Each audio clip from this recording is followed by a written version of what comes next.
Le chemin de la Cavée de Claude Monet, 1882.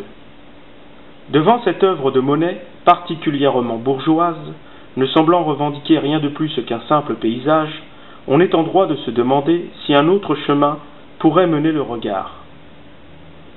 Pour cela, il est nécessaire d'observer attentivement le lieu, à travers ses courbes, son relief et ses couleurs. Il ne faut pas manquer d'attention, la vue est plongeante. On est mené par un petit chemin de terre qui s'engouffre au centre dans l'obscurité d'une petite forêt touffue. À vrai dire, la femme saura de quoi je parle. Cette topographie a le sens de la petite vertu et qui, dans le creux, vu d'ici, suggère ce bas de l'abdomen tant convoité par le sexe masculin.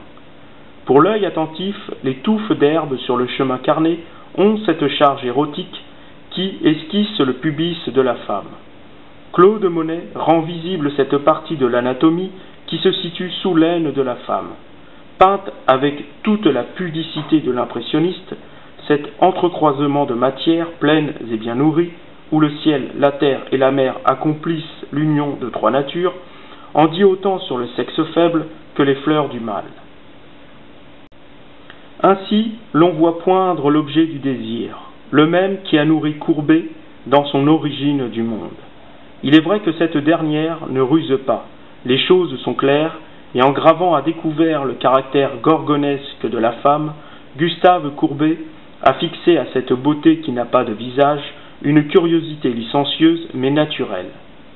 Cette esthétique de la volupté affirme en cette obscurité de femme la présence intégrale de la beauté du diable. En effet, cette souche féconde qui surgit comme un néant touffu est l'idée de la décadence de la pensée dans la matière. Il n'est pourtant rien de plus doux au monde, et Courbet, conscient de cette alcôve de désir, offre là la même énigme du cygne qui enfanta un œuf bleu dans le ventre de la jeune Léda. Au regard du tableau de Gustave Courbet, et outre l'aspect très réaliste de l'œuvre, qui nécessairement provoque le regard pour le mener à sentir l'argile matière qui le compose, Claude Monet, à sa manière, et 16 années plus tard, en 1882, dévoile le sexe de la femme dans un naturalisme où le démon de l'audace s'est infiltré avec une courtoisie farceuse. Et c'est donc là, en ce centre obscur, en bas des pentes verdoyantes, que s'engouffre instantanément le regard. Aussi, vous n'imaginez pas comment la mer, au-dessus de la frondaison, remplit à merveille son rôle d'humectation. En ce sens, Claude Monet, l'année suivante, en 1883, composera une série de toiles sur le thème de la célèbre porte naturelle d'Amont à Étretat en Normandie.